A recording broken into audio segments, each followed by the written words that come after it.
안녕하세요. 신현철입니다. 네. 심 대표님이 소개를 너무 거창하게 해주셔가지고 이렇게 과분한 소개를 받는 날에는 강의가 잘 안 돼요.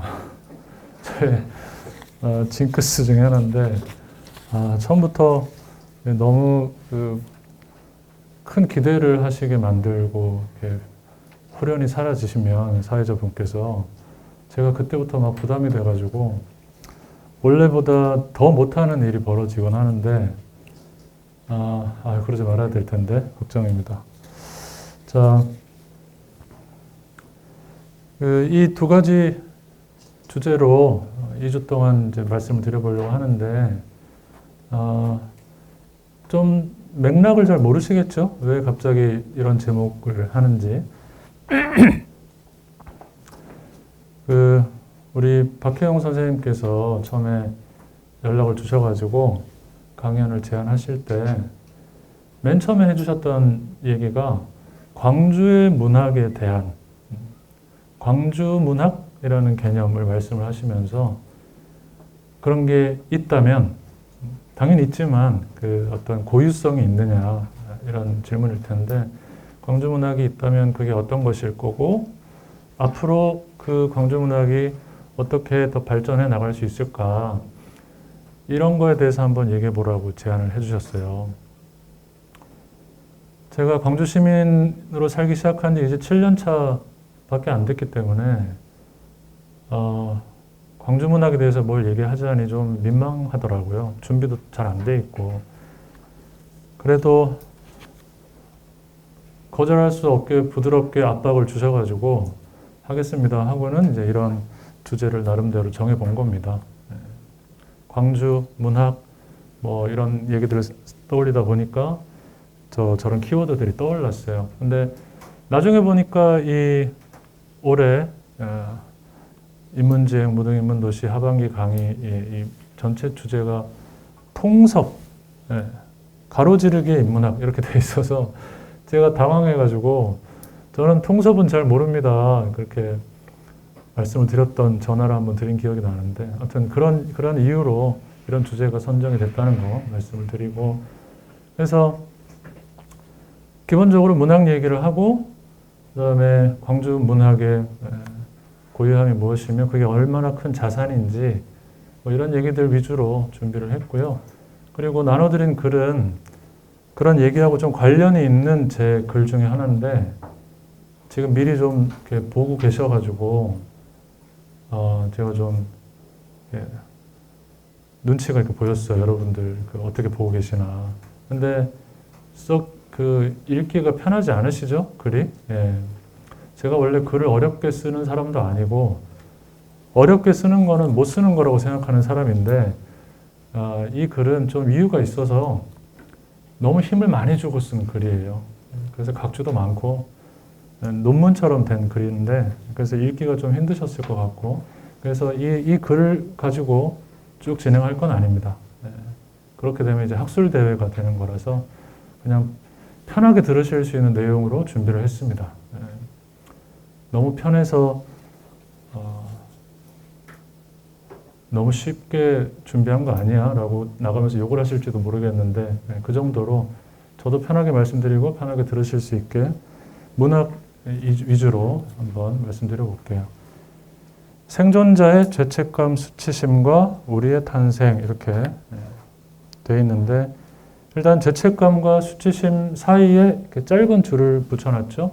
저거는 일단 두 단어를 하나로 붙여서 생각해 보자라는 취지입니다. 그래서 죄책감과 수치심을 구별하지 않고 엄밀하게 일단은 같이 한번 생각해 보자는 거고요. 이따가 한번 구별을 해보기도 할 건데 일단은 저렇게 해놨고 저거는 이제 감정이잖아요. 죄책감이나 수치심이라는 것은. 근데 저는 요즘에 감정에 관심이 많아요.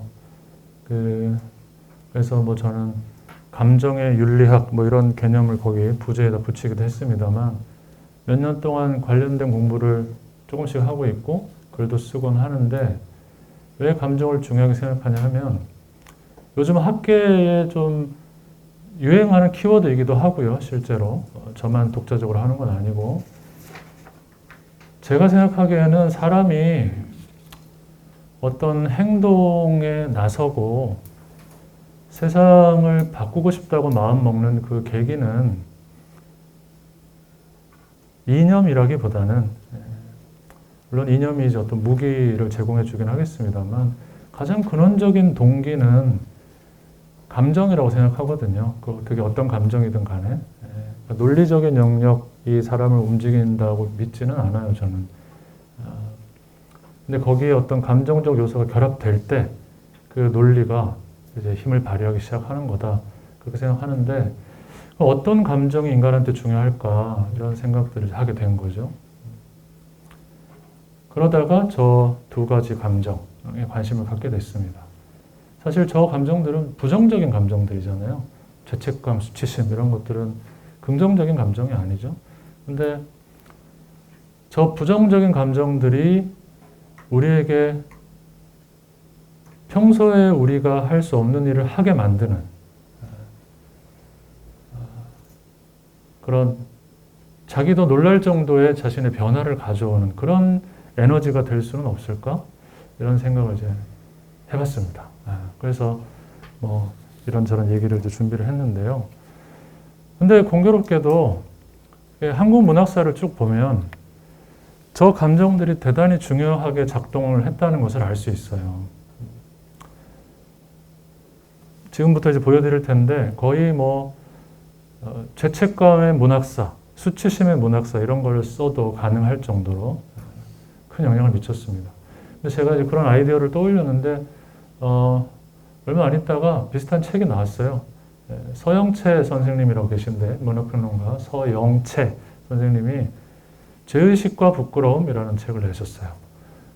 보니까 그런 관점으로 한국 문학사를 정리를 하셨더라고요. 그래서 역시 선생님은 제가 존경하는 분인데 몇 걸음 앞서 가시는구나. 난 이제 시작해 보려고 했는데 벌써 책이 나와버리면 어쩌나 그런 낭패를 느끼기도 했습니다. 자, 그러면 이제 한 명씩 그 문학사에서 주요 포인트들을 좀 말씀을 드리는 방식으로 진행을 할게요. 첫 번째는 이제 최인훈이라는 소설가인데 문학 전공 안 하신 분들도 이름은 아마 다들 들어보셨을 거고 오늘 소개해드릴 분들은 다 유명한 작가들이에요. 최인훈 선생이 데뷔를 한 연도가 50년대 말인데 그때 59년에 데뷔작으로 발표한 소설이 바로 저 소설입니다. 60년 4.19가 일어나기 1년 전이에요. 그러니까 이런 것도 참 역사적으로 보면은 마치 누군가가 이렇게 역사의 간지 뭐 이런 말 있잖아요. 그러니까 역사가 어떤 꾀를 부려가지고 그런 일들이 일어나게끔 했다는 느낌이 들 정도로 연도들도 되게 절묘한데 이 소설은 59년에 딱 나와서 전후 세대들의 감수성 혹은 한계 이런 것들을 절묘하게 보여주고 딱 60년 4.19로 넘어가게 만드는 그런 분기점 같은 소설입니다. 어떤 내용이냐면은 안 읽어보신 분들을 전제로 하고 말씀을 드릴게요. 50년대 말에 이제 전후 폐허의 한국에서 뭘 해보려고 해도 할 수 있는 게 별로 없죠. 엉망이니까 다 무너져 있고, 그죠? 근데 공부는 열심히 하고 책은 미친 듯이 읽은 그런 일군의 지식인들이 있었어요. 지금은 뭐 다들 대학교를 가지만 그때는 극소수의 사람들만 대학을 다녔고 공부를 할 수 있는 기회를 누렸잖아요. 그러니까 아주 소수의 지식인 그룹이 있었던 겁니다. 뭐 계급이라고 할 것도 없이 거의 그룹 수준으로 있었죠. 근데 이들이 공부는 많이 했지만 뭐 이걸 어디 써먹을 방법을 못 찾고 있었던 때였어요. 근데 좀 이렇게 남들과 다르고 싶어는 하고 스스로. 그러니까 자기네들끼리 모여가지고 하나의 클럽을 만들었어요. 구락부라는 게 클럽의 일본식 표현이죠. 표기죠. 구락부. 근데 그 구락부의 이름이 그레이 구락부입니다. 회색. 그러니까 회색인 클럽 뭐 이렇게 되는 거죠. 근데 뭐 여기에 모여가지고 뭘 하는가 하니 책 읽고 토론하고 음악 듣고 영화 보고 이런 거 하는 모임이에요. 근데 자기네들끼리는 뭐 대단한 걸 하는 것처럼 이렇게 자아도취에 빠져 있는 그런 청년들이 나옵니다. 그래서 소설에 보면은 연설을 막 하는 대목들이 있어요. 그 클럽 내부에서. 근데 연설에 어떤 내용이 있냐면은 우리는 움직이지 않는다. 움직이지 않는 것도 하나의 움직임이다. 그럼 안 움직이면 뭘 하느냐? 우리는 세상을 관찰한다. 이거야말로 진짜 어렵고 필요하고 중요한 일이다. 뭐 이런 식의 이제 얘기들을 막 하면서 자신들이 이를테면 이제 철학자처럼 세상을 해석하는 그런 역할을 하는 사람들이다라는 그런 자의식에 빠져 있어요. 그래서 왜 그레이냐 하면은 저 그레이 회색은 이론을 상징하는, 철학을 상징하는 그런 개념이에요. 색깔이에요. 상징입니다. 그리고 작품 안에 보면은 헤겔이라는 철학자 있죠. 미네르바의 부엉이는 황혼역에야 날개를 편다. 그 법철학이라는 책에 인용해놓은 유명한 말이 있잖아요. 그러니까 미네르바의 부엉이는 지혜의 상징이죠. 지혜를 발휘하는 그런 학자들의 역할은 대낮이 아니고 황혼역에 세상의 어떤 중요한 사건들이 저물어갈 무렵에 비로소 등장해서 그거를 해석하고 정리하는 역할을 하는 사람들이다라는 그런 이야기인데 그거를 뭔가 좀 교묘하게 자신들이 아무것도 하지 않는 것에 대한 어떤 알리바이로 핑계로 삼아가지고 사실은 아무것도 하지 않으면서 대단한 일을 하고 있는 것 같은 그런 도취에 빠져 있습니다. 근데 이 모임이 이제 와르르 무너지는 순간이 와요. 어떤 계기냐면은 보통 우리가 스스로 자기에 대한 어떤 이미지를 갖고 있는데 자아라고 하는 이미지가 근데 거기에서 빠져나오기가 쉽지 않죠. 내가 믿고 있는 나의 이미지는 워낙 완강해서 그게 나에게 어떤 안정감을 주고 아침마다 우리 거울 보면서 나 이렇게 생겼네 하고 확인하고 외출을 하잖아요. 그죠? 근데 거울을 볼 때 어떤 기분으로 보세요? 오늘 뭔가 좀 내가 평소보다 못나 보인다 그러면은 바로 이제 손질을 하잖아요. 그죠? 머리도 다시 만지고 화장도 고치고 옷매무새도 바로 잡고 해가지고 좀 그럴듯해 보이면은 이게 나다 라고 자신을 확인하고 나간단 말이죠. 근데 사실은 그건 진짜 자기가 아니잖아요. 가장 잘 꾸며진 그래서 사실과 가장 거리가 먼 모습을 확인하고 나가는 거잖아요. 사진 찍을 때도 마찬가지죠. 사진을 수십 장 찍으면은 그 다음에 하는 일이 뭐냐면 골라내는 걸 하잖아요. 이거 잘 안 나왔어. 이건 별로야. 그래서 다 지워 나가고 가장 내 얼굴과 안 닮은 사진만 남기죠. 제일 잘 나온 사진. 잘 나왔다는 것은 사실은 가장 왜곡되게 나왔다는 얘기고 근데 우리는 그걸 자기라고 믿고 살아가고 있단 말이죠. 이 자아라고 하는 것이 바로 그런 거잖아요. 그죠? 그래서 이건 나에게 거짓된 안정성을 주는 강력한 힘이기 때문에 거기서 빠져나오는 건 쉽지 않고 어떤 충격이나 폭력을 통해서만 그게 깨지게 되는 경우들이 많죠. 이를테면 뭐 친구 중에 나의 가장 친한 친구 중에 하나가 어느 날 문득 그런 얘기를 하는 거죠. 너는 네가 되게 남을 배려한다고 생각하지만 넌 되게 이기적인 애야. 이런 얘기 갑자기 툭 던지면 뭔가 큰 충격을 받고 자신의 이미지가 와르르 무너지는 느낌을 받잖아요. 그건 일종의 강력한 충격을 외부에서 주는 거고 일종의 폭력이죠. 그때 깨어진단 말이죠. 그러니까 이 모임은 그대로 내버려뒀으면 자신들의 그 가짜 이미지를 점점 살찌워 가면서 진실로부터 점점 멀어지면서 살았을 겁니다. 근데 어느 날 경찰들이 이 모임을 급습해요. 뭐 대단한 건 줄 알았던 거예요, 경찰도. 그래가지고 다 체포해 가서 하나씩 이제 취조를 하기 시작합니다. 이 모임 뭐 하는 거냐? 너희들 보니까 뭐 대단한 거 하는 것 같던데 뭐 하는지 다 밝혀라. 그러니까 이제 이 멤버들이 취조를 하면서 사실 저희 아무것도 아니에요. 저희 그냥 영화 보고 음악 듣고 그런 조직이에요. 저희는 사회주의랑 상관도 없고 불온한 조직이 아니에요. 라고 하면서 싹싹 빌기 시작하는 겁니다. 각자가. 그래서 우리는 경찰 여러분이 생각하시는 것과 아무 상관이 없는 조직이라는 거를 설득하고 입증한 다음에 이제 풀려 나오는 거예요. 풀려 나온 뒤에 얘네들이 서로 다 만날 거 아니에요? 너 어떻게 풀려 나왔어? 얘기를 해보면 뻔하잖아요. 그죠? 나는 이렇게 말했어. 근데 그 과정에서 각자가 자기의 삶을 이렇게 포장해 놨던 게 다 까발겨지고 다 무너져 내리는 체험을 각자 하는 거예요.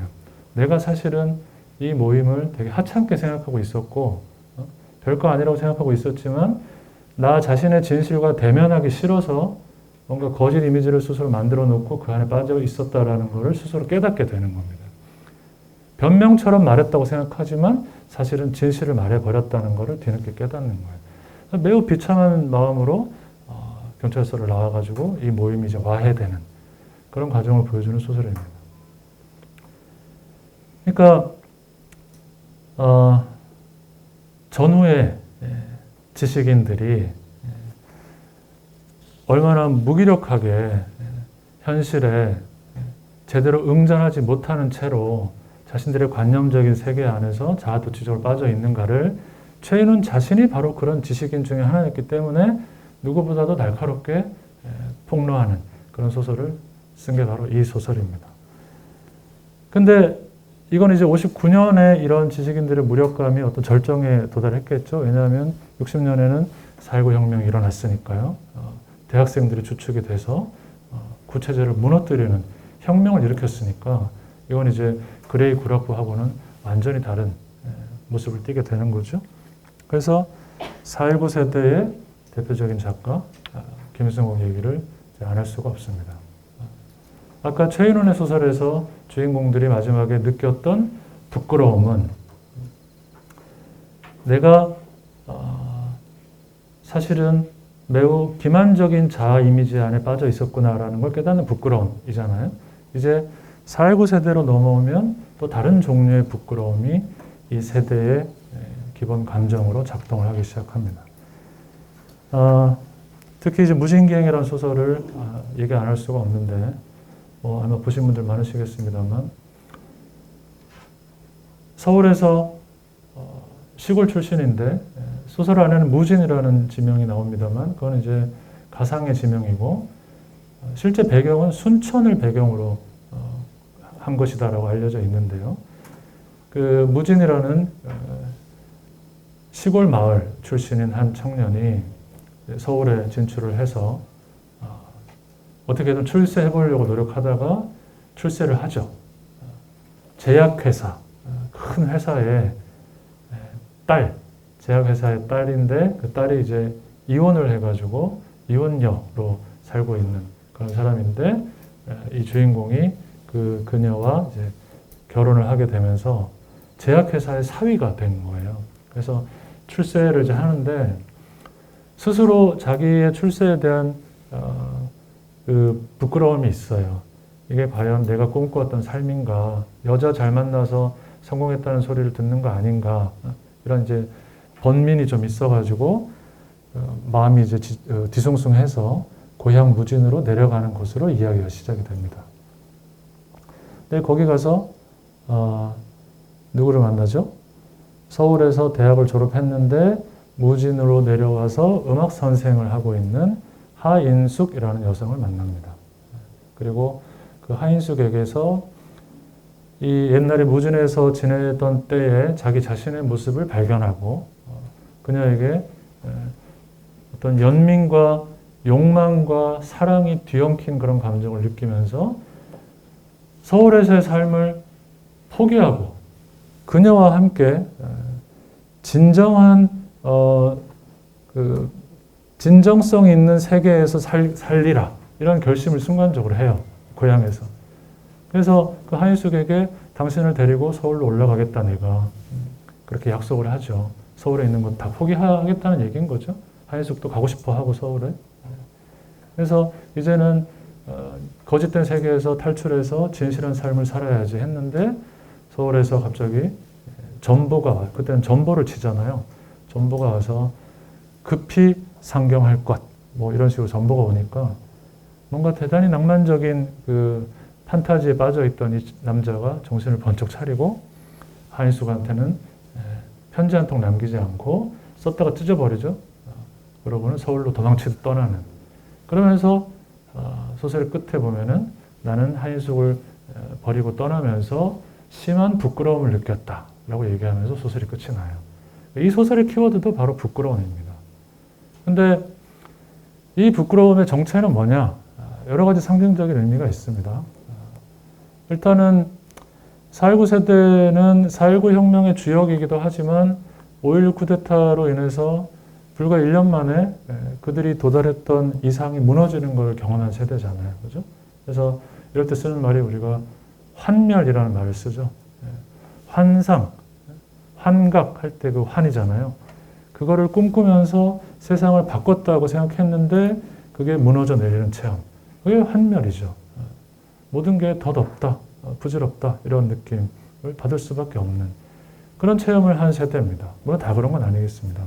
그러니까 그런 허무함 그리고 자신들이 그 성공시킨 혁명을 끝까지 지켜내지 못한 거에 대한 미완의 혁명이라고 늘 부르잖아요. 우리가 그거에 대한 또 아쉬움이 뒤엉킨 그런 부끄러움 이런 게 또 있습니다. 그러니까 정치적인 의미에서 4.19 세대는 곧 5.16 쿠데타를 경험한 세대이기도 한 거기 때문에 그 양면성 때문에 이들이 갖고 있는 아주 복잡한 감정이 있고 또 하나는 김승옥의 다른 소설 중에 1964년 겨울이라는 서울 1964년 겨울이라는 소설이 있는데요. 이것도 그야말로 환멸의 풍경을 보여주는 소설이에요. 근데 왜 하필이면 서울 1964년 겨울일까?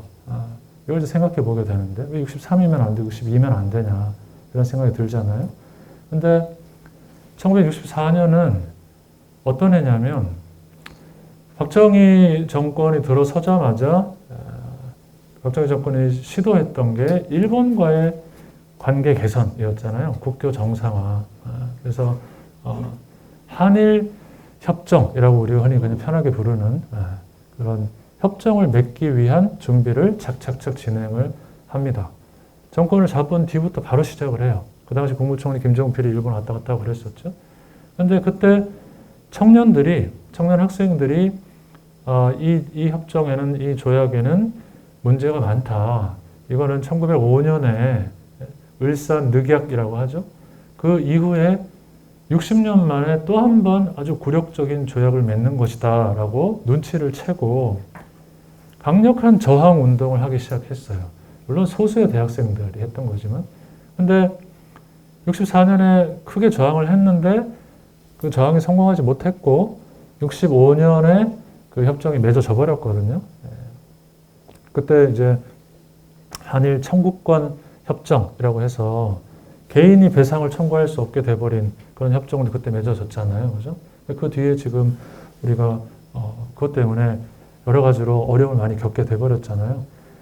그래서 이 64년 겨울은 어떤 계절이냐면은 당시의 대학생들한테는 또 한 번의 좌절을 안겨준 그런 체험을 한 겨울이었던 거예요. 우리가 막으려고 했는데 끝내 막지 못했던 그 일이 이들의 하나의 부끄러움의 또 원천입니다.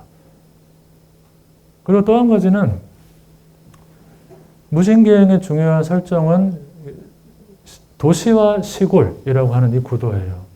무진에서 태어나서 살다가 도시로 간 청년이 도시에서 뭔가 속물적이고 타락한 삶을 살고 있다는 자의식 때문에 순수한 고향으로 돌아왔다가 다시 허겁지겁 도망쳐버리는 이야기란 말이죠. 그러니까 이 소설은 어떤 의미에서 보자면은 고향을 떠난 청년이 고향을 완전히 버리기 위해서 한 번 왔다 가는 이야기라고 할 수도 있어요. 이미 한 번 버리고 떠났는데 한 번 더 떠나야지 완성이 되는 그런 작별 같은 것이죠. 이촌향도 뭐 이런 말 있잖아요. 근데 그 세대들이 대부분 그런 경험들을 했단 말이죠. 시골에서 부모님이 농사 짓고 소 팔아서 대학 보내가지고 서울에서 성공하고 다시 고향으로 내려오지 않고 고향에는 여전히 부모님이 고생하고 계시는데 나는 서울에서 발달된 문화적 인프라를 누리고 살아가는. 근데 장남으로서의 뭐 책임감은 계속 어깨를 짓누르는 이런 그 복잡 미묘한 상태. 그런 심리가 4.19 세대들한테는 있었는데 거기서 생겨나는 부끄러움도 이 소설에 반영이 되어 있다라고 얘기할 수 있습니다. 근데 이 소설에서는 그런 자신의 상태로부터 벗어나 보려고 하는 노력을 한번 보여주고 근데 그게 성공하지 못하는 모습을 보여주는 그런 소설이잖아요. 그 과정에서 이 주인공은 일종의 자기 연민이라고 할까? 이런 것들을 실컷 누리기도 하는 그런 소설이에요. 그래서 이 소설 읽다 보면 윤희중에게 감정이입을 우리가 하게 되고 주인공 윤희중에게 그리고 그가 자신의 세속화된 서울에서의 모습과 고향에서의 순수한 모습 사이에서 얼마나 고뇌하고 있는가를 지켜보면서 그의 감정의 어떤 연민을 품게 된단 말이죠. 그러니까 이거는 거꾸로 뒤집어서 말하면은 그 세대의 어떤 자기 연민의 드라마다 이렇게 볼 수도 있습니다. 제가 왜 이런 표현을 쓰냐 하면은 딱 10년 뒤에 쓰여진 박완서 선생님의 소설은 사뭇 달라요. 74년에 발표된 소설인데 제목부터 이미 부끄러움이 나오죠. 부끄러움을 가르칩니다. 라는 소설입니다. 김수옥의 소설에 나오는 주인공들이 고향을 마지막으로 한 번 더 버리고 서울로 간 이후에 이제 10년이 지난 거예요. 이제는 부끄러움이라는 감정조차 다 메말라 버린 상태입니다. 의학적인 비유를 쓰자면 일종의 마비 상태가 된 거예요. 그래서 이 소설을 보면은 다들 부끄러움을 몰라요. 주인공들이. 부끄러움 모른다는 것은 산업화가 시작되면서 속물적인 사회가 되어가는 세상에 대해서 어떠한 문제의식도 갖지 않는 거기 어떻게 하면 잘 적응해서 성공할 수 있을까에만 관심을 갖는 그런 사람들이 나온다는 거죠. 근데 이 소설에서 흥미로운 점은 뭐냐면 우리가 왜 이렇게 부끄러움을 모르는 사회가 됐느냐라고 하는 그 원인을 어디서 찾느냐 하면은 한국전쟁에서부터 그 기원을 찾습니다.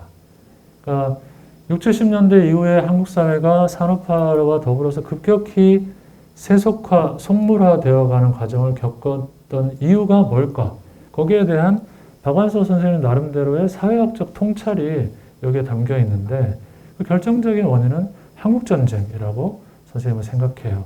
그래서 이 소설에서 지금은 이제 중년의 여성이 주인공인데 이 주인공이 한국전쟁 당시에 피난을 가는 장면 그리고 그 피난을 가는 과정에서 서울의 그 남대문을 가까이에서 지켜보면서 이렇게 피난을 가는 장면이 나오고 지금이야 뭐 우리가 TV에서 남대문을 뭐 수도 없이 봤고 그리고 불타는 모습까지 봐버렸으니까 남대문이 갖고 있는 상징성이 우리한테는 다르지만 이 당시 세대들한테는 그걸 가까이서 직접 보면 뭔가 대단히 숭고한 무언가를 본 것 같은 그런 체험을 하게 되는 거예요. 그래서 이 주인공이 그걸 보고 와 이게 서울이구나. 세상엔 이렇게 숭고한 것이 있구나. 이런 벅찬 마음을 가지면서 피난을 가거든요. 근데 한국전쟁 이후에 이제 폐허가 되고 거기에 미군들이 주둔하고 그리고 그 미군 부대 근처에 이제 양공주라고 하는 직종들이 생겨나잖아요. 그 과정에서 이 주인공이 그때는 당시 젊은 여성일 때인데 아들 없는 집의 장녀예요. 이 주인공이. 그러니까 이 가족을 어떻게든 책임져야 될 위치에 있는데 그 당시에 여자가 할 수 있는 일이 뭐 이렇게 많았겠어요. 근데 그 동네에 미군이 들어오기 시작하면서 갑자기 양공주들이 생기기 시작하는 겁니다. 미군을 대상으로 성매매를 하기 시작하는 거죠. 그러니까 이 주인공의 어머니가 은근히 이 딸에게 압력을 행사하는 거예요. 너는 뭐하냐? 다른 집에서는 딸들이 양공주로 나서가지고 돈을 벌어와서 동생들 먹여 살리고 하는데 너는 뭐 하느라고 너는 뭐 이렇게 고고하고 도도하냐? 그 유명한 대사가 있어요. 한강에 배 배 지나간 자국이 남는다더냐 이년아 이러면서 한강에 배 한 척 지나간다고 무슨 흔적이 남냐 네가 뭐 그렇게 대단한 몸뚱아리라고 그걸 아끼냐라고 아버지도 아니고 아버지도 그런 말 하면 안 되지만 어머니가 그런 얘기를 딸한테 막 하는 거죠. 근데 딸이 끝까지 움직이질 않으니까 어머니가 그 나이가 많으신 분이 갑자기 막 파마를 하고 화장을 막 하고 그러고는 그 미군 부대 근처로 어슬렁어슬렁 거리기 시작하는 거예요. 자기라도 몸을 팔아야겠다라는 마음으로. 이 경험을 이제 딸이 하는 겁니다. 그래서 그때 엄마와 딸 사이에 그 끔찍한 대화를 한 이후에 이 딸이 속으로 어떤 생각을 하냐면은 이제 내 인생에서 부끄러움이라는 거는 없어졌다. 부끄러움이라는 거는 지켜야 될 게 있을 때 부끄러움도 있는 건데 이런 세상에서 뭘 지킬 게 뭐가 있냐. 엄마가 딸한테 몸 팔라고 하는 이런 세상인데. 근데 그거는 그 엄마가 무슨 특별히 나쁜 사람이어서가 아니고 그 전후의 한국 사회의 현실이 그만큼 끔찍했기 때문인 거잖아요. 그러니까 이 딸이 10대 시절만 해도 수줍음도 있고 이런 소녀였다고 스스로 생각하는데 이제 그때부터 나는 부끄러움을 잊어버렸다라고 생각합니다. 그러니까 김승옥의 소설에서 10년 전에 무진기행에서는 자기 안에 어떤 분열이 있어가지고 그죠? 자기 안에는 아직 순수함이 남아있는데 이걸 어떡하지? 그걸 막 소중하게 여기면서 그거를 버리는 자기 자신에 대한 연민 이런 걸 막 잔뜩 담아놨단 말이죠. 근데 부끄러움을 가르칩니다는 그런 거 일체 없어요. 10년이 지났을 뿐인데도 세상은 정글이고 부끄러움 같은 거는 어떤 표현이 나오냐면 수치는 사치다 이런 표현이 나와요.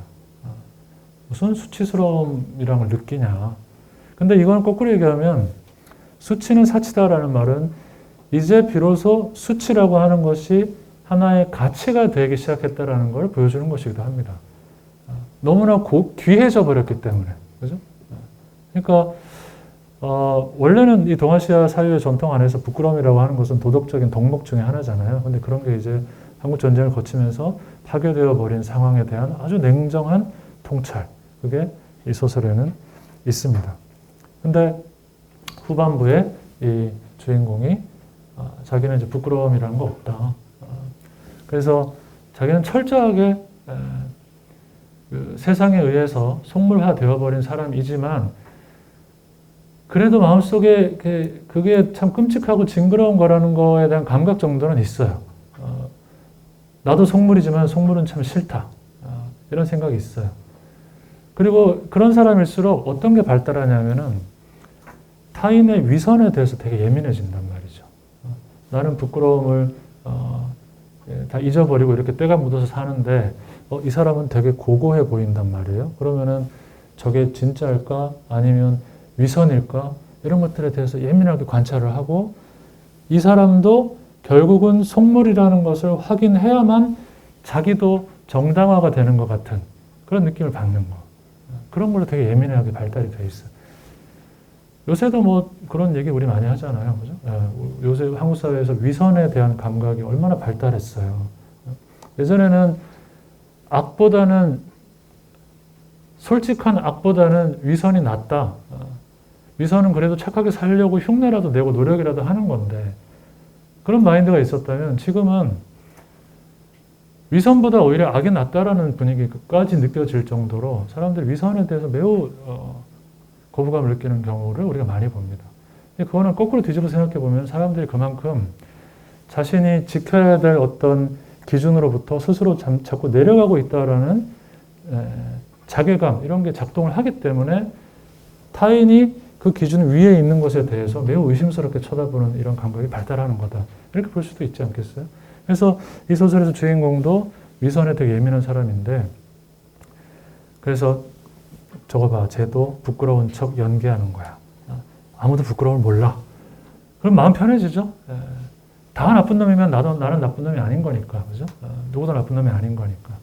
다 속물이면 뭐 마음 편하게 살면 되죠. 근데 이 소설 후반부에 가면은 이 주인공이 갑자기 부끄러움을 느껴요. 너무 오랜만에. 그래서 자기가 부끄러움을 느끼는 것에 대해서 막 감동하면서 사람들이 다 이 부끄러움을 배웠으면 좋겠다라고 벅찬 생각을 하면서 끝이 나는데 그 마지막에 부끄러움을 느끼는 계기가 뭐냐면 일본어 학원을 다니기 시작하거든요. 이 주인공이. 쓸모가 있을 거다 싶어가지고 뭐 인문학적 자기 수양을 위해서 다니는 거 아니고 나중에 돈 버는 데 필요할 거 싶어서 일본 학원을 다닙니다. 서울의 종로거리를 걷고 있는데 일본인 관광객들이 한 무리가 지나가요. 근데 한국인 가이드가 있지 않겠어요? 그 가이드가 갑자기 일본말로 이 지역에는 소매치기가 많으니 각별히 주의하시기 바랍니다. 라고 일본어로 얘기를 하는 거예요. 근데 주인공이 그걸 이제 일본어를 들어요. 이해를 해요. 순간적으로 한국 사람들이 다 잠재적인 범죄자인 것처럼 취급하는 것에 대해서 순간적으로 부끄러움을 확 느끼는 거죠. 수치심을. 근데 되게 기분 나쁜 순간인데 자기가 부끄러움을 느낀다는 사실 자체에 이제 감격해가지고 이제 그 일본인 관광객에 대한 얘기는 그냥 끝나버리는데 근데 이 대목도 사실은 되게 중요한 포인트가 있습니다. 그게 뭐냐면 왜 하필이면 일본인 관광객이고 일본어로 한국인을 비하하는 것 같은 말을 들으면서 주인공이 특별히 부끄러움을 느끼느냐. 이거 중요한 포인트예요. 김승옥의 소설에서는 한일협정 그 64년, 65년 그 경계 지점에서 주인공들이 어떤 수치심을 느끼는 계기가 있었잖아요. 그로부터 10년 뒤에 일이니까, 그죠? 이제는 일본인들이 한국을 되게 자주 드나들면서 관광을 하는 시대가 된 겁니다. 근데 그때 당시에 유행했던 게 뭐냐면 기생관광이라는 거예요.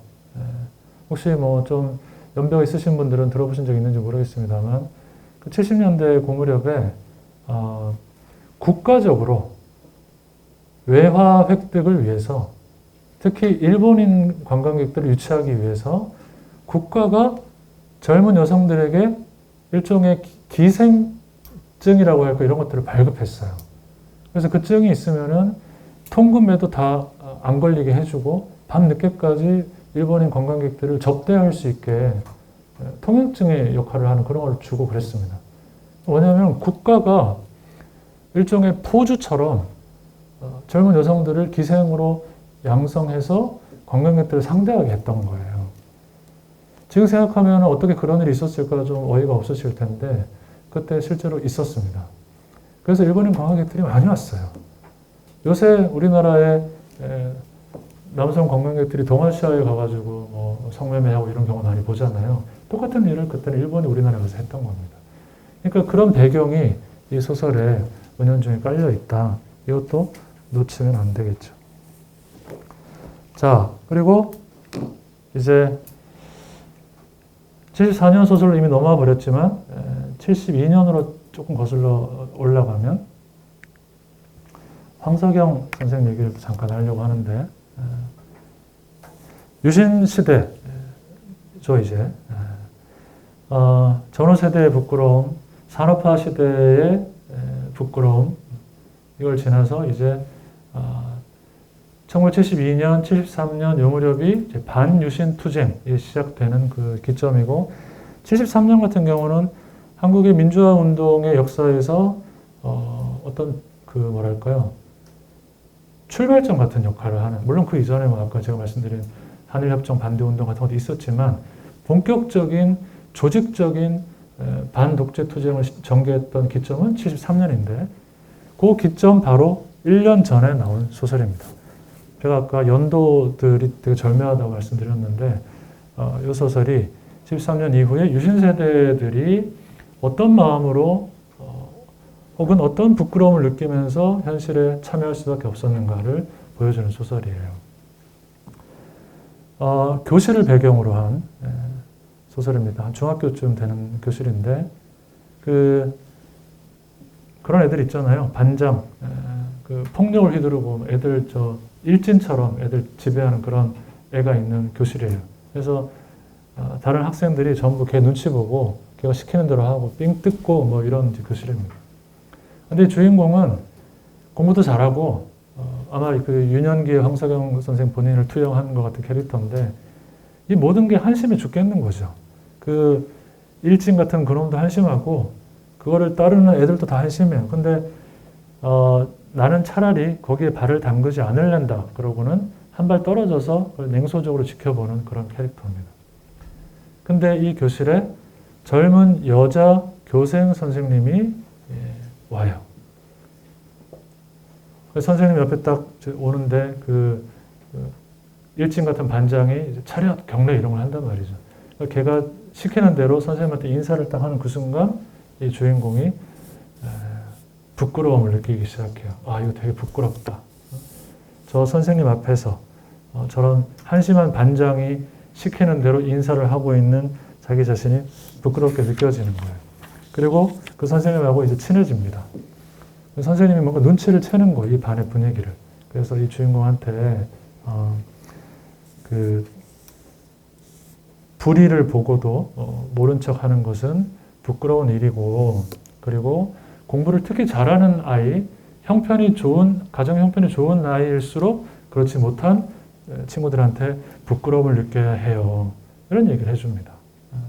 그러니까 부끄러움이라고 하는 것이 어떤 아까 박완서 소설에서 수치가 하나의 가치가 되는 장면을 보여준다고 말씀을 드렸는데, 부끄러움을 느끼는 것이 불의 혹은 독재에 대한 저항의 시발점이 되는 일종의 센서 같은 역할을 하는 것이다라는 것을 이 선생님이 알려주는 거죠.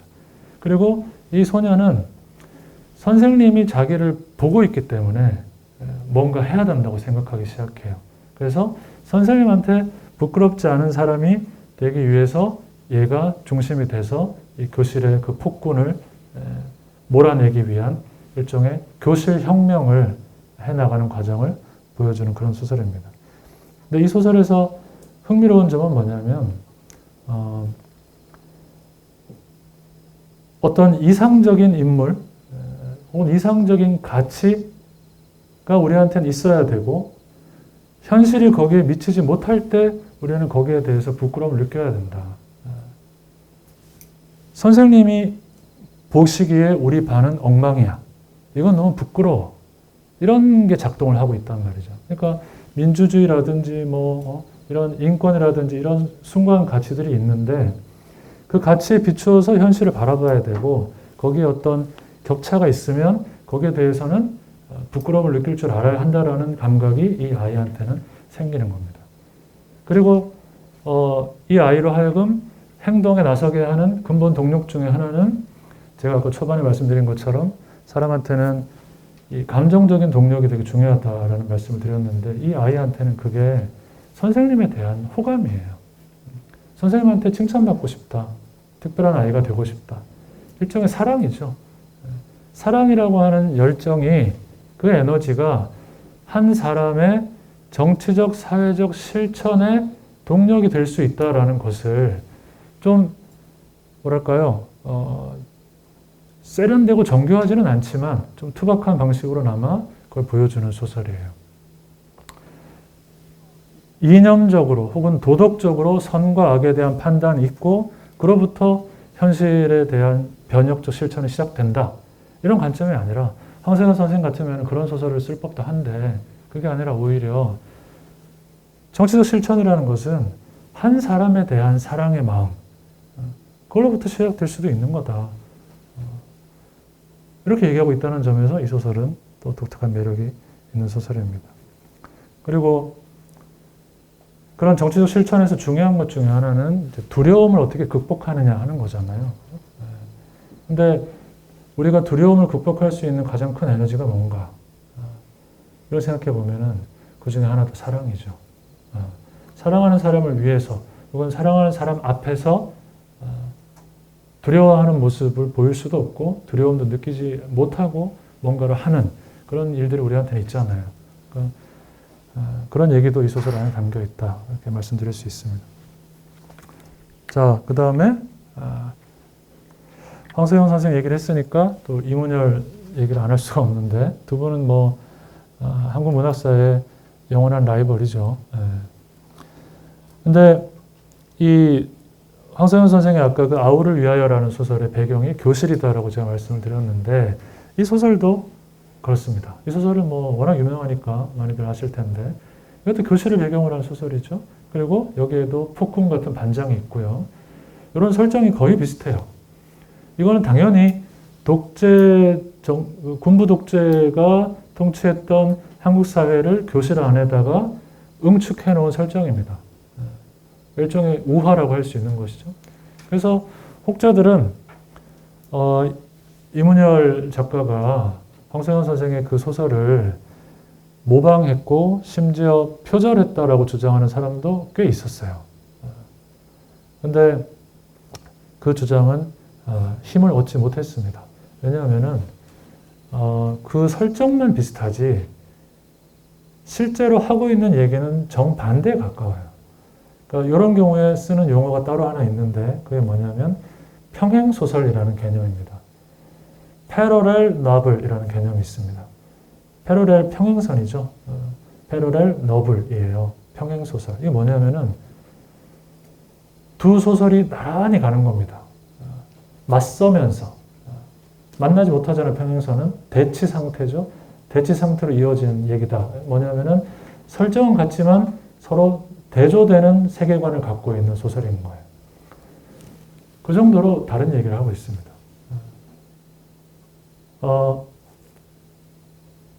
전에 한 5, 6년 전에 신경숙 작가가 일본의 미시마 유키오의 소설을 표절해서 문제가 된 적이 있었죠.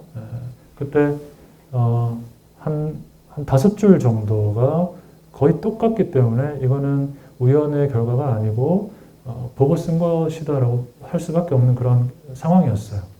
그래서 이게 표절이다라는 거에 있어서는 뭐 대다수의 사람들이 동의를 할 수밖에 없는 상황이었죠. 근데 그때 사람들이 놓쳤던 것 중에 하나가 뭐냐면 그 부분만 빼면 이 두 소설의 세계관은 정반대예요. 완전히 정반대입니다. 미시마 유키오의 소설은 철저하게 군국주의 혹은 파시즘의 이데올로기를 추구하는 소설이에요. 천황을 위해서는 온 가족이 같이 할복 자살해야 된다고 생각하는 그런 소설입니다. 근데 신경숙의 소설은 전쟁이 도대체 무슨 의미가 있고 남자들의 이념과 이데올로기가 도대체 무슨 쓸모가 있나, 이건 다 인간과 생명의 가치에 반하는 어리석은 짓이다라는 가치관이 깔려 있어요. 완전히 다른 얘기입니다. 근데 이런 얘기는 전혀 하지를 못했죠. 사실 이것도 얘기하는 게 되게 중요한데 이 경우도 평행소설이라는 개념을 쓸 수 있는 거예요. 이것도 비슷합니다. 그래서 황석영의 소설에서는 나는 부끄러우니까 행동한다. 이런 가치관이 있다면은 이문열의 소설은 오히려 반대로 나는 부끄러워서 차마 행동 못하겠다. 이런 가치관이 깔려 있어요. 어째서 그러냐? 똑같은 폭군 반장이 있는 교실인데 이번에는 젊은 여자 교생 선생님이 오시는 게 아니고, 그래서 선생님한테 사랑받으려고 실천하는 게 아니고 젊고 패기 넘치는 남자 선생님이 담임으로 새로 오죠. 와가지고 교실 분위기가 이상하다 싶으니까 반장 엄석대 너 뭐 나쁜 짓 하고 있지. 그러면서 무자비하게 두들겨 패가지고 이 반장의 일종의 그 군부 독재를 상징하는 반장을 거꾸로 때리는, 그리고 그 과정에서 같은 반 학생들한테 이 반장의 만행을 폭로하고 고발하고 돌을 던지게 유도하는 그런 방향으로 이제 이야기가 흘러가는데, 그때 우리의 주인공은 딱 역 나오는 이문열 그 자체인데, 이 주인공은 그 상황에서 자, 저 반장의 만행을 한 명씩 돌아가면서 폭로해. 어떤 혁명적 열기에 막 들떠가지고 폭로를 하겠죠. 근데 자기 순서가 딱 됐을 때 이 주인공이 말을 안 해요.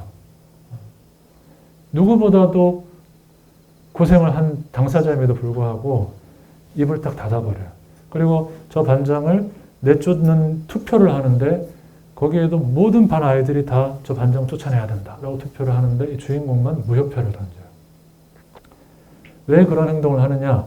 그 내면의 소설 안에 나오는데 뭐라고 하냐면은 불과 얼마 전까지만 해도 저 반장한테 굽실굽실 거리던 녀석들이 지금 저 담임 선생님이 와가지고 완전히 판을 뒤집어 놓으니까 언제 그랬냐는 듯이 가장 비겁하게 굴종했던 놈이 오히려 가장 큰 목소리로 반장을 탄핵하고 자기가 마치 정의로운 존재인 것처럼 얘기하는 것이 이 주인공한테는 너무 역겨운 거예요. 반장도 나쁜 놈이지만 이 같은 반 아이들의 비겁함이 더 얘는 진저리가 쳐지는 거예요. 그래서 스스로 그 분위기에서 자기를 빼내버립니다. 무효표를 던지는 방식으로 저항을 해요. 그러면서 자신의 정치적 허무주의, 독재도 나쁘지만 대중들의 이 집단적 저항 속에 담겨있는 잠재적 폭력성, 이것도 나는 싫다. 이런 태도를 취하는 그런 소설입니다. 그러니까 황석영의 소설하고 정반대편에서 대치하고 있는 소설이에요. 뭐 대항폭력이라고 할까요? 대항폭력 혹은 저항폭력, 거기에 담겨있는 어떤 도착적인 쾌락, 그 정신분석학에서 도착적이다 이런 표현 쓰잖아요. 뭔가 변태적인 이런 말을 쓸 때 대항폭력의 도착적 쾌락이 끔찍하다라는 얘기를 하고 있는 그런 소설입니다. 그게 바로 이문열의 세계관이기도 하죠. 그리고 이 소설을 이문열은 1987년 초에 발표를 했어요. 마치 87년 6월 항쟁을 앞두고 시민들의 대규모 저항에 대해서 뭔가 불길한 그 진저리를 치는 것 같은 그런 느낌으로 발표한 소설이에요.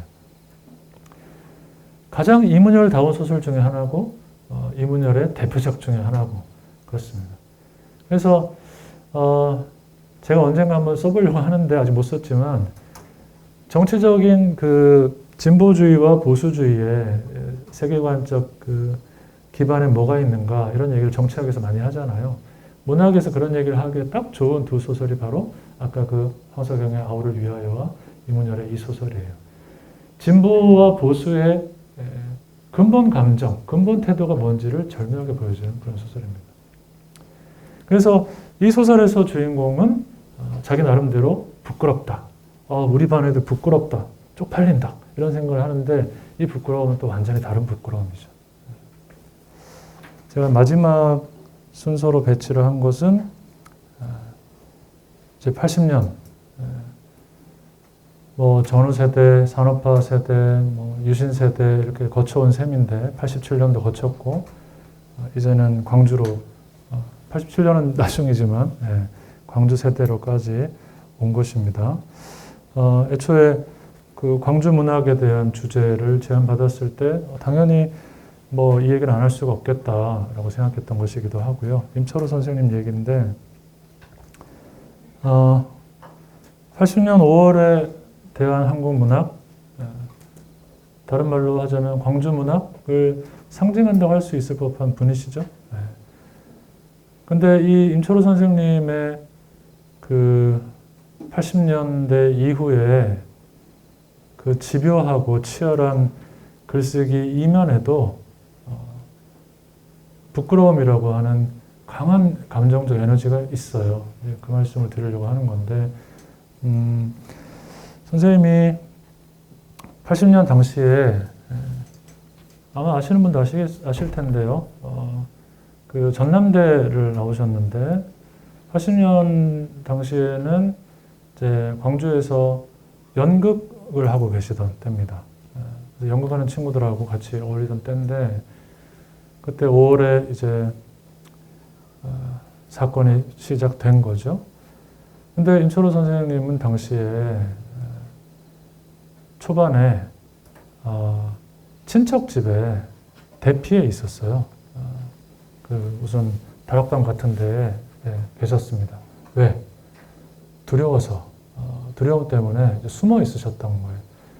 그러다가 21일에 발포 사건 이후로 이제 계엄군들이 외곽으로 철수를 하잖아요. 그 이후에 이제 약간의 여유가 좀 생겼을 때 그때 이제 집으로 돌아오셨어요. 근데 그때 임철호 선생님의 그 친한 친구 중에 한 분인데 박효선 선생님인데 저분이 전화를 하십니다. 너 집에서 뭐 하냐? 5월 22일에 첫 전화를 받아요. 지금 싸워야 되고 싸울 사람이 필요하다. 그러니까 집에 있으면 빨리 나와라. 그래서 알겠다. 내일 만나자. 뭐 YMCA 앞으로 와라 뭐 이런 식으로 약속을 녹두서점 앞으로 와라 그랬던 것 같아요. 책에 보면. 그래서 약속을 했는데 다음 날 이제 나가려고 하니까 다리가 후들후들하고 이 어떤 일을 겪게 될지 모르는 거잖아요. 그래서 불안하고 두렵고 그런 마음으로 약속 장소를 나갑니다. 나가면서 절대 뭐 과장된 생각이 아니지만 나는 오늘 나가는 걸로 이제 죽을 수도 있겠구나 이런 생각까지 하면서 나가요. 그래서 약속 장소에 앉아서 친구를 기다리고 있는데 아무리 기다려도 친구가 안 와요. 그래서 그때는 핸드폰이 없던 시절이니까 안 오면은 방법이 없잖아요. 그래서 어떻게 된 거지? 하고 친구를 기다리는데 마음 한켠에서는 친구가 안 오는 게 반가운 거죠. 그래서 이렇게 분열적인 자기의 내면을 스스로 느끼면서 자기가 얼마나 한심했겠어요. 그죠? 그 복잡한 마음으로 그날 약속은 꽉 나고 집으로 돌아옵니다. 그 23일이었어요. 다음날 다시 또 전화가 옵니다. 친구한테. 야, 내가 어제 사실은 못 나갔다. 약속 장소에. 너무 정신이 없어가지고 못 나갔다. 이 박효선 선생님은 그 도청 시민군에서 홍보부장을 맡으셨던 분이시죠. 네, 뭐 저보다 더 잘하시겠지만. 그래서 뭐 되게 바쁘셨던 거예요. 그래서 약속 장소에 못 나갔습니다. 그래서 괜찮아. 뭐 나도 뭐 많이 안 기다렸어. 뭐 그러니까 오히려 안 오기를 기대했고 안 와서 안도를 했으면서도 오히려 괜찮다고 말해주는 그런 입장에서 괜찮아 이렇게 얘기를 한 거죠. 그래 그럼 내일 보자. 내일 보자. 내일은 꼭 몇 시에 나갈게. 이러고 전화를 끄는 겁니다. 그리고 25일이 된 거죠. 25일에 약속 장소에 또 나갔는데 이날도 이제 나는 오늘 나가면 이제 죽을 수 있겠구나 라고 생각하고 나갔어요. 나가서 친구를 기다리면서 또 복잡한 생각을 하기 시작합니다. 뭐냐면 지금 여기서 총을 들고 싸워서 승산이 있는가 과연. 그리고 승산이 없는 싸움을 해서 목숨을 잃는 것이 과연 가장 최선의 선택인가. 이렇게 죽는 것이 더 좋은 선택이 있지 않을까? 뭐 이런 생각들을 막 하는 겁니다. 그리고 총을 들고 저 군인들을 쏘면 저 군인들은 또 누구냐? 다 똑같은 나이대의 청년들인데 쟤들에게 총을 쏴야 되나? 워낙 여리고 섬세한 분이니까 이제 그런 고민을 당연히 안 할 수가 없었겠죠. 또 복잡한 마음으로 앉아 있는데 오늘은 친구가 온 거예요. 근데 친구가 자기를 못 찾아요. 트럭을 타고 이렇게 막 오면서 이렇게 두리번 하는데, 나 여기 있어라고 하려다가 멈칫했는데 보니까 친구가 나를 못 찾고 그냥 지나가는 거예요. 근데 그 순간에 안 불러, 친구를. 나 여기 있다고. 그냥 모르고 지나가는 상황을 그냥 지켜보다가 친구를 보내버린 겁니다. 이번에는 자발적으로 엇갈리게 된 거죠. 그리고 집으로 돌아왔어. 얼마나 또 괴로웠겠어요. 그죠? 25일인데 다음날 26일에 친구가 또 전화가 옵니다. 그래서 어제는 이제 내가 못 나갔다 뭐 이런 얘기를 하려고 막 변명을 하려고 하는데 친구가 목소리가 쫙 가라앉아가지고 그런 말을 할 필요가 없게 만드는 거예요. 분위기가. 먼저 딱 얘기를 하기를 오늘 밤에 뭔가 있을 것 같아. 26일이니까 뭔가 있을 것 같아. 근데 있잖아, 철우야, 나는 요새 뭔가 마음이 되게 벅차다. 한 번도 느껴보지 못했던 그런 기분으로 살고 있어. 죽음이 코앞에 있다는 생각도 하지만 한편으로는 한 번도 느껴보지 못했던 정말 100%의 인생을 살고 있는 것 같은 그런 기분을 느껴. 이런 얘기를 담담히 하는 거예요. 그래서 내가 혹시 오늘 이후에 뭐 어떻게 되더라도 나는 후회 없이 간다. 뒷일을 부탁해. 이런 얘기를 하는 거죠. 그랬더니 야, 무슨 소리냐? 뭔 일 있을 거라고 그러냐? 아예 아무 일 없을 거다. 오늘 밤만 잘 넘겨라. 내가 내일 꼭 갈게. 그러고 이제 전화를 끄는 거죠. 근데 아니나 다를까 그날 새벽에 총소리가 막 들리기 시작하는 거예요. 근데 입을 뒤집어 쓰고 못 나가는 거죠. 무서우니까. 그러면서 저 총소리 저거 어디다 누구를 향해서 쓰고 있는 건지 알겠는 거잖아요. 내 친구가 지금 죽어가고 있을지도 모르겠다 이런 생각을 하면서 근데 몸은 발은 안 떨어지는 그 상황에서 총소리를 듣고 있으니까 이 지옥이죠. 평생 잊을 수 없는 하룻밤을 그날 보내게 됩니다. 그러니까 친구랑 3번 통화를 한 거예요. 그죠? 근데 결국은 3번 다 못 만나게 돼버린 거죠. 마치 제가 어딘가에도 썼지만 베드로처럼 친구를 3번 모른 척 한 꼴이 돼버린 거예요. 그래가지고 이 청년 임철우한테는 감히 짐작하기 어려울 정도의 어떤 죄책감 이게 이제 턱하니 얹혀버린 겁니다.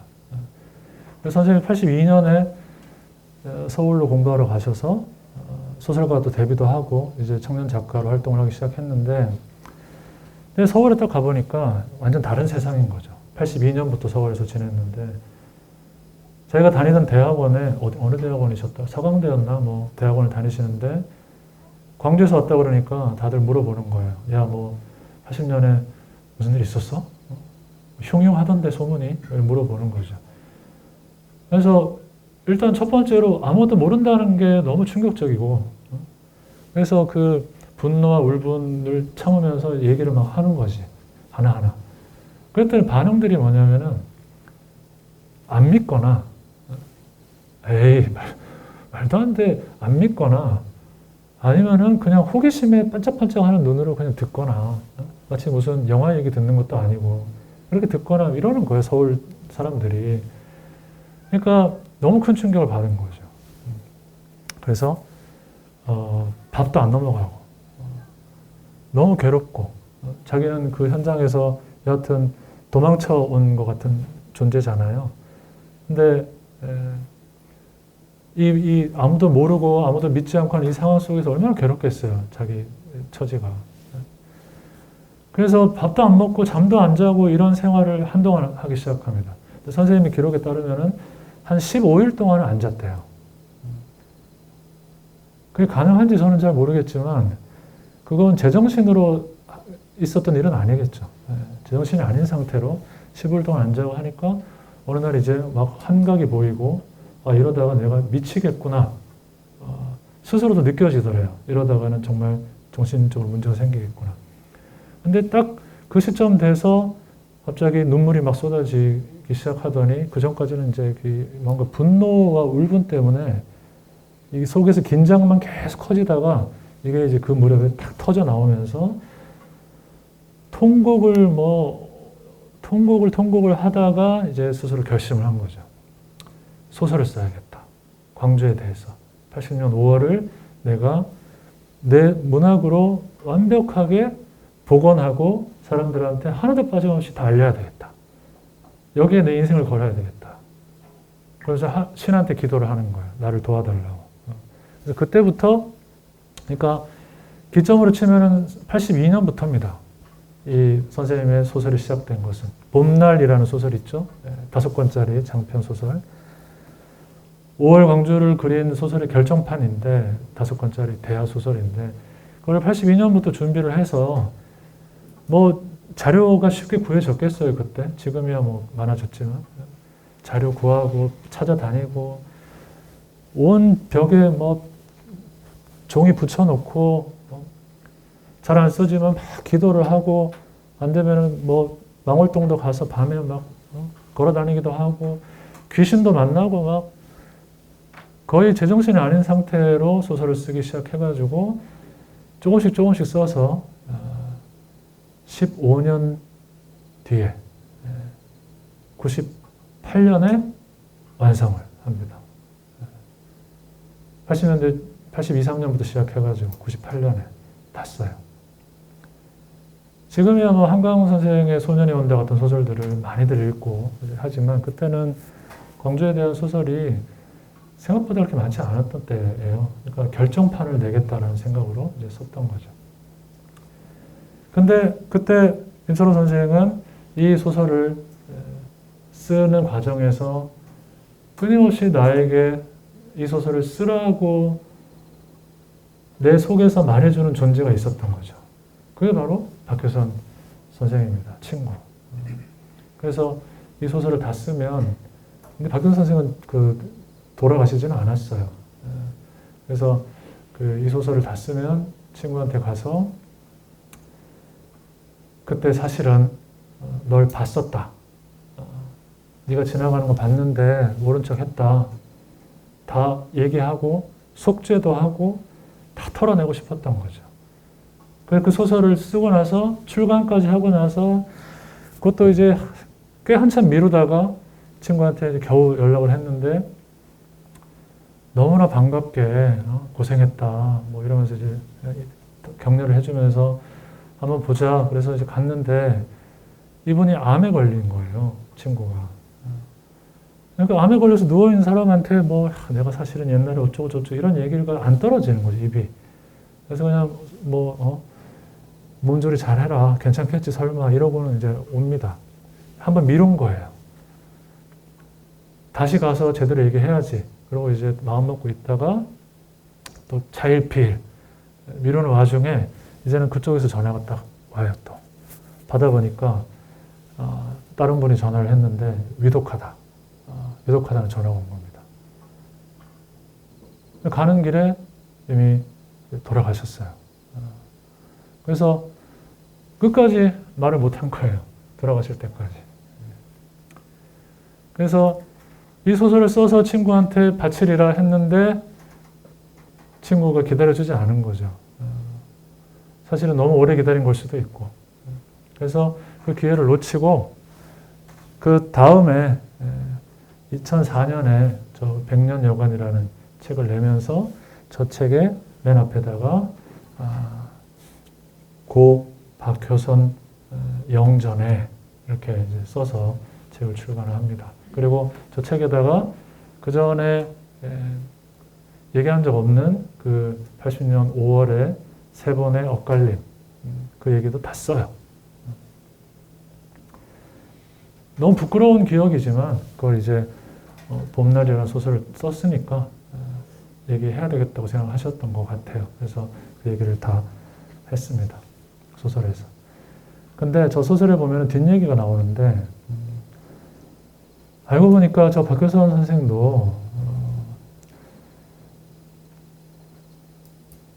27일 새벽에 도청 진압되기 직전에 나왔어요. 도청에서.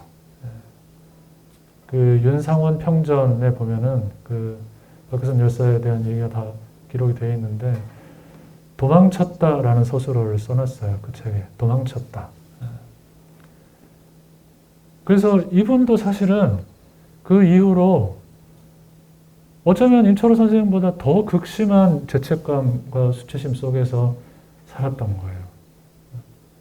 한동안 은둔하고 살다가 광주로 오셔가지고 연극을 계속 하셨어요. 그래서 이 광주 연극계에서는 큰 역할을 하시고 98년에 이제 돌아가셨단 말이죠. 근데 그렇게 죽어라고 광주 얘기만 계속 무대에 올리고 하셨다는데 왜 그랬는지는 너무 잘 알 수밖에 없죠. 이분도 내가 살아남은 사람으로서 이 수치심을 어떻게든 해결하기 위해서는 광주 얘기를 끊임없이 하다가 죽을 수밖에 없다라는 생각을 하셨겠죠. 그래서 그 얘기를 하다 그 주변에서 연극하는 후배들이 잘 모르는 후배들이 선배는 왜 그렇게 광주 얘기만 해요? 그러면은 그냥 씩 웃고 마셨대요. 내가 5월에 홍보부장을 했는데 이런 얘기 일체 안 하고 그냥 묵묵히 광주 얘기만 그렇게 하다가 결국은 돌아가셨다 이렇게 되어 있습니다. 그래서 그걸 나중에 임철호 선생이 알고 너도 정말 괴로웠겠구나 라는 생각을 하면서 안타까워하는 그런 내용이 저 작품에 나와요. 제가 이 얘기를 하다 보면 가끔 울컥하는데 오늘은 다행히 몇 번 이렇게 실제로 운 적이 있어가지고 강의하다가 학생들 앞에서 오늘도 사실 조마조마했는데 다행히 울지 않는 데 성공했습니다. 이상하게 사람들 앞에서 이 얘기를 하면 가끔 울컥하더라고요. 혼자는 절대 안 우는데. 그 임철호 선생님의 이 얘기를 보면은 제가 처음에 말씀드렸잖아요. 감정의 힘. 그 중에서도 죄책감이나 수치심 같은 이런 감정이 이 부정적인 감정이지만 이 감정이 사실은 한 사람을 얼마나 위대하게 만들 수 있는가?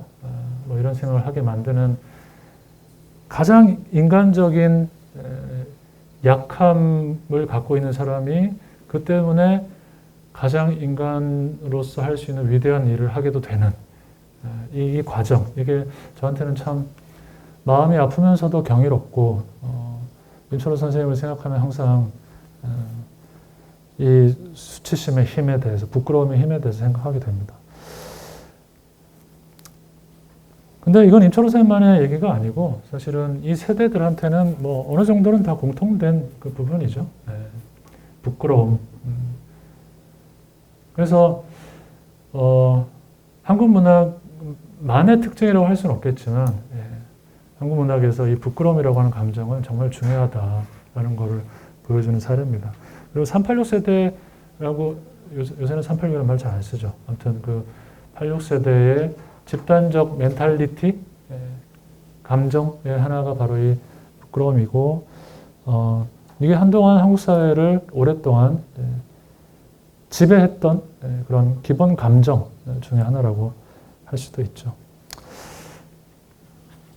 근데 그런 생각 들지 않으세요? 왜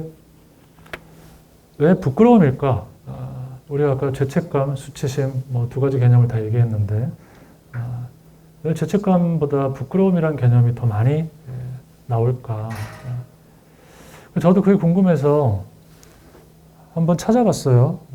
책을. 근데 아직 번역이 안 된 책인데 이 주제를 아주 포괄적으로 다루고 있는 책이 있다고 그래서 한번 봤더니 표가 있더라고요. 표가. 그래서 죄책감과 수치심을 비교하는 그런 내용이 있어서 한번 가져와 봤는데 둘은 꽤 다른 감정이라는 겁니다.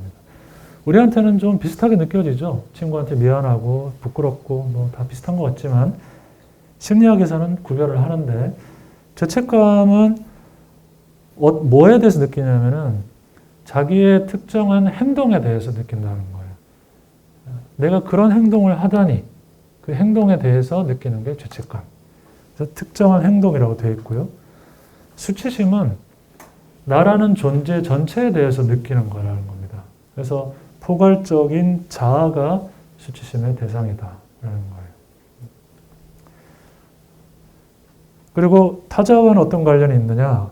죄책감은 타자에게 미친 나의 영향을 염려하는 감정입니다. 내가 그때 그 일을 하는 바람에 제가 다쳤는데, 상처받았는데 어떡하지? 나의 그 행동에 대해서 느끼는 것이고 동시에 나의 행동이 이 사람에게 어떤 영향을 미쳤는가를 걱정하는 거예요. 근데 수치심은 나에 대한 타자의 평가를 염려한다. 이렇게 돼 있죠. 사람들이 나한테 뭐라고 할까? 내가 어떻게 사람들 앞에 얼굴을 들고 다니나? 이게 수치심의 본질인 거예요. 내가 저 사람한테 나쁜 영향을 끼쳤어가 핵심인 게 아니고 사람들이 나에게 미치는 영향, 나에게 내릴 평가, 이거를 염려하는 게 수치심이다.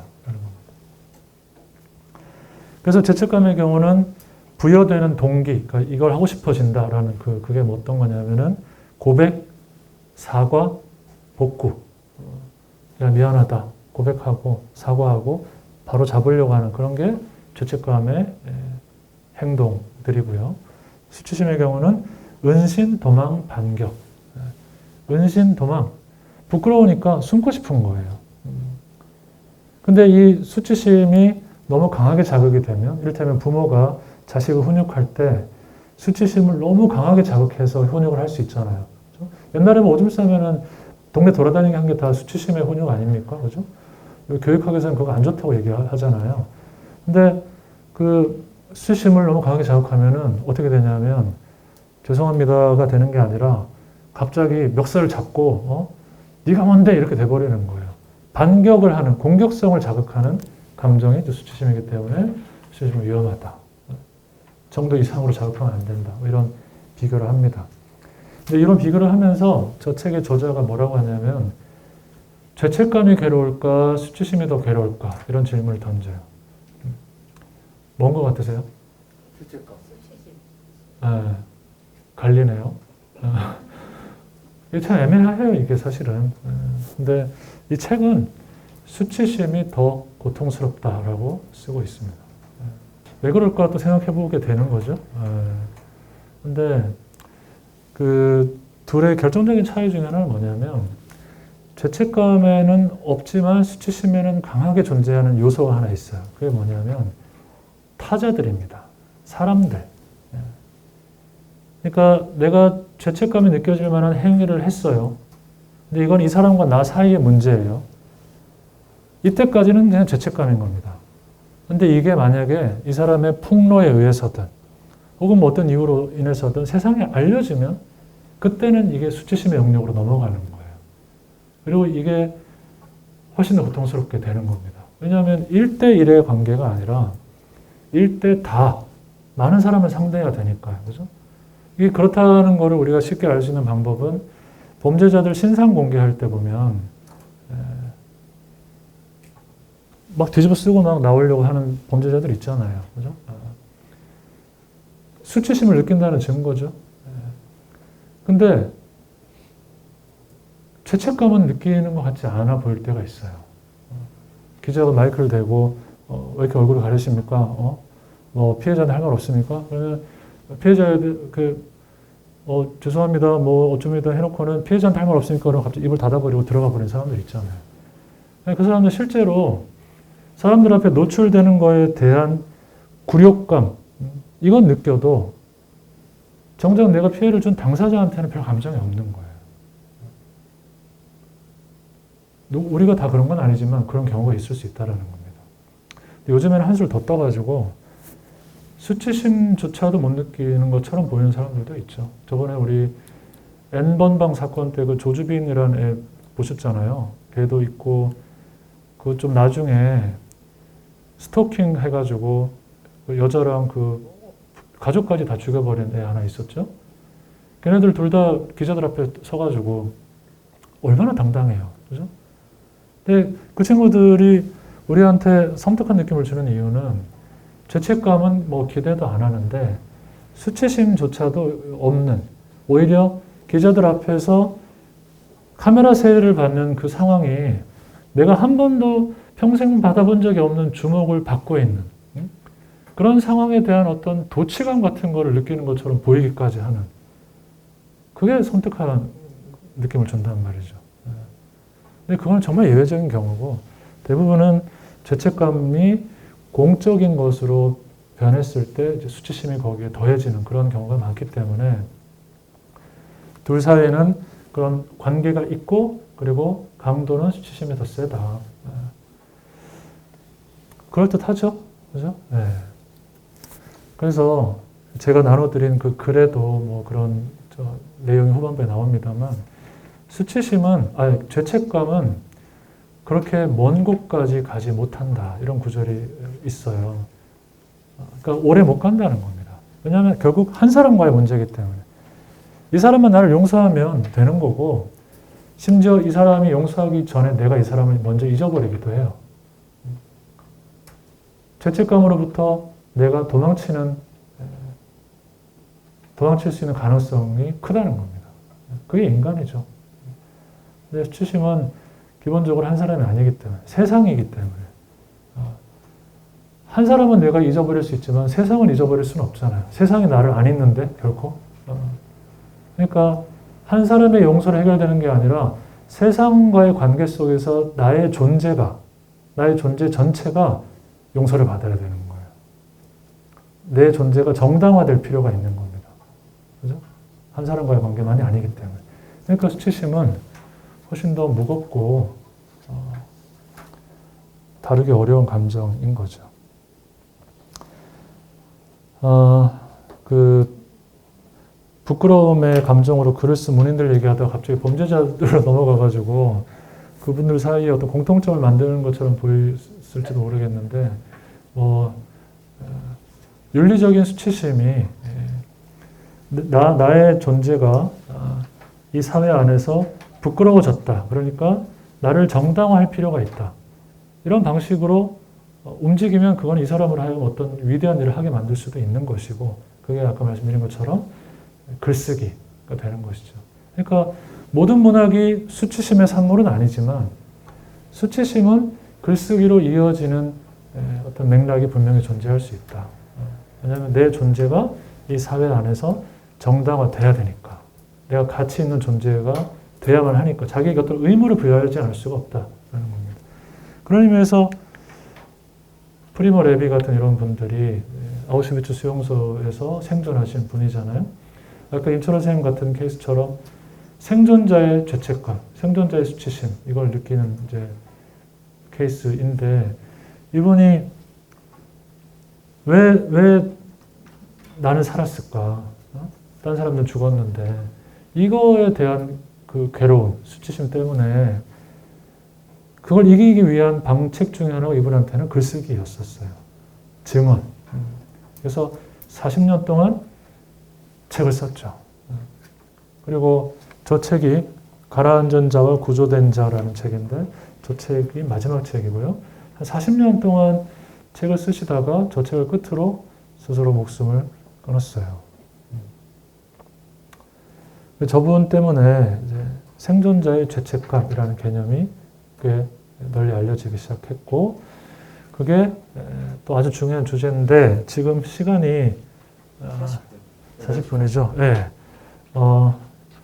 다음 주도 또 이어지니까 요 얘기를 물고 제가 다음 주로 넘어가는 걸로 하겠습니다. Oh girl, it must be you again. You have gone straight to my head. Take the pills and go to bed, but I'm still hooked on that.